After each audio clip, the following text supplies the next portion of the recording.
Pemirsa, berdasarkan rilis yang disampaikan oleh KNKT bahwa mereka akan melakukan rekonstruksi kecelakaan di fasilitas milik Boeing yang berada di Seattle, Amerika Serikat. Mungkinkah KNKT menganalisa penyebab jatuhnya Lion Air PKLKP? Untuk membahasnya telah hadir di studio pengamat penerbangan Alvin Lee. Selamat malam, Pak Alvin. Pak Alvin, KNKT hari ini kembali merilis temuan baru mereka atas jatuhnya pesawat Lion Air PKLKP. Diceritakan di sini bahwa pada penerbangan pesawat Lion Air PKLKP rute Denpasar, Jakarta ditemukan adanya perbedaan angle of attack atau AOA, dan katanya AOA ini saling mempengaruhi dengan airspeed indicator. Bagaimana Pak pengaruh kedua komponen ini sebetulnya? AOA, angle of attack, ini menunjukkan posisi pesawat apakah dia datar atau menukik atau mendongak. Nah, ini berpengaruh terhadap airspeed karena ketika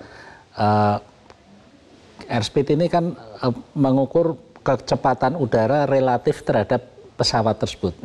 Nah, airspeed ini ketika kita mendongak, tentunya udara yang bergerak ini juga arahnya berbeda lagi. Dan ini kaitan teknis banget sih ya, karena airspeed dengan AOA berpengaruh pada daya angkat terhadap pesawat itu sendiri.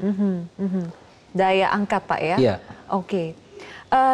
Tadi KNKT menyebutkan bahwa ada perbedaan derajat AOA, Pak. Sebelah kiri lebih besar 20 derajat, berbeda 20 derajat dibandingkan dengan yang kanan. Nah, besar pertanyaannya sekali, apakah seberapa besar perbedaan ini, dampaknya seperti apa, dan apakah memang seharusnya derajat itu antara kanan dan kiri sama, Pak? Iya, kanan dan kiri antara captain dengan co-pilot, ya, dengan FO, itu sistemnya independen. Jadi kalau satu rusak, yang satu tidak, kan. Tapi readingnya atau nilai-nilai yang ditunjukkan itu harusnya sama, karena ini adalah untuk cek, dan karena ada perbedaan inilah kemudian pilot mengetahui ada yang kurang beres, dan kurang beresnya yang mana pilot kan juga melihat ketika pesawat dia naikkan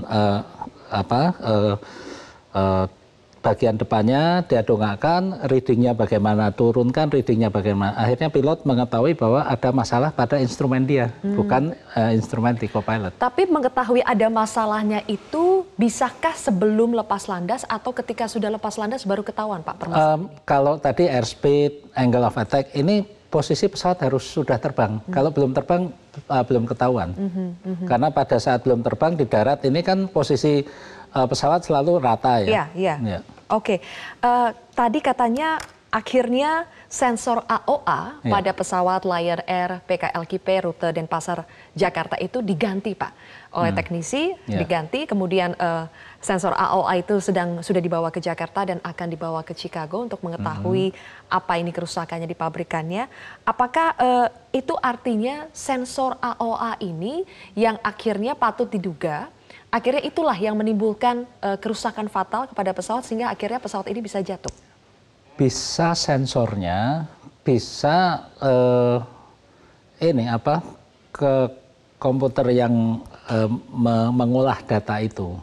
Dan yang menarik adalah saya sore tadi membaca berita dari beberapa media luar negeri bahwa Boeing sudah mengeluarkan safety bulletin.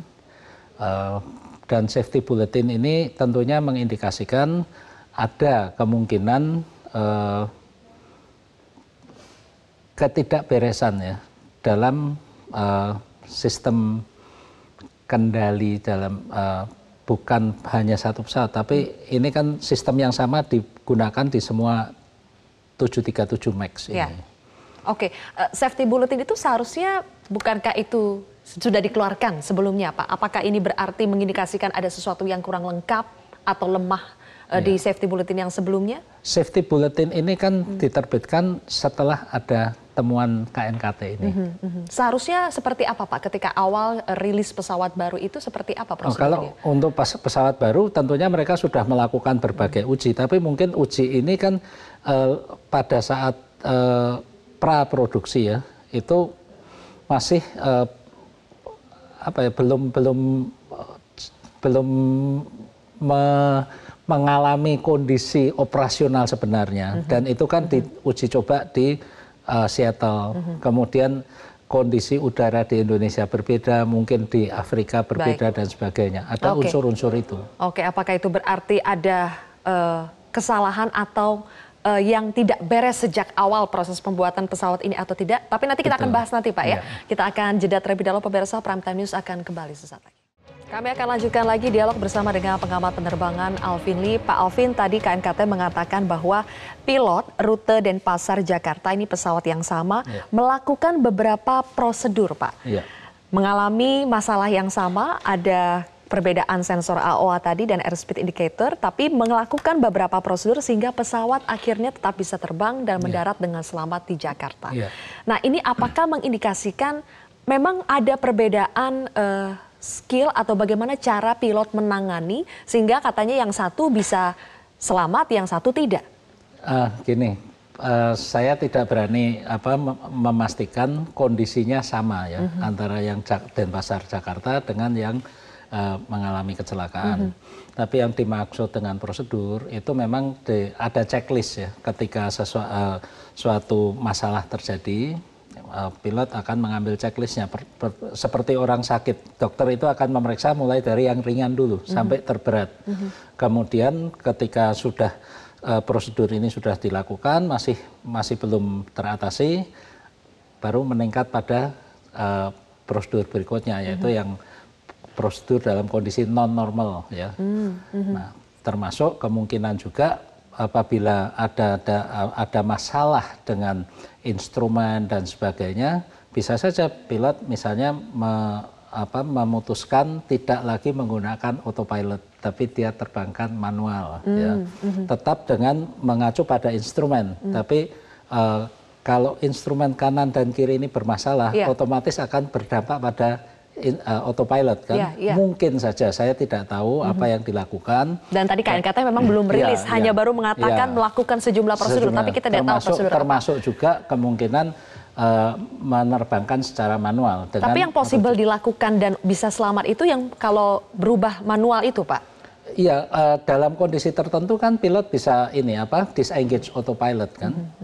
Sebab kalau readingnya ini apa yang ditampilkan oleh instrumen ini tidak konsisten, ini juga dapat berpengaruh pada autopilot, karena autopilot akan mengambil data dari komputer yang ada di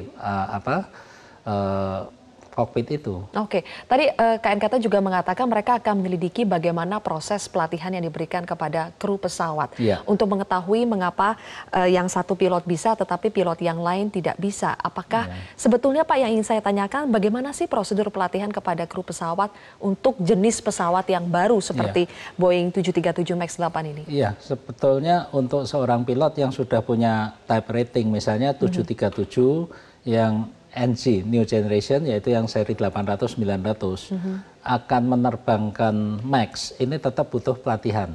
Karena bagaimanapun karakter pesawatnya ada perbedaan. Jadi meskipun dikatakan bahwa pilot pesawat Lion Air PKLKP rute Jakarta Pangkal Pinang ini memiliki jam terbang lebih dari 6.000, tetapi harus dilihat itu jam terbang ketika mengemudikan pesawat jenis apa Pak? Nah, kita kan belum tahu 6.000 itu terdiri dari apa saja, dan on type ya di 737 MAX dia sudah berapa jam. Tapi asumsi saya mereka sudah mengikuti pelatihan, terutama pelatihan mengatasi kondisi krisis. Kalau pelatihan terbangnya sih tidak terlalu sulit lah, tapi dalam kondisi krisis apa yang harus dilakukan? Ini kan satu sequence-nya, urut-urutannya harus jelas ya, tidak boleh loncat-loncat. Kemudian respon time-nya, dalam waktu sekian detik harus melakukan apa dan sebagainya, karena ketika kita terbang itu setiap detik berharga. Itu sangat berarti.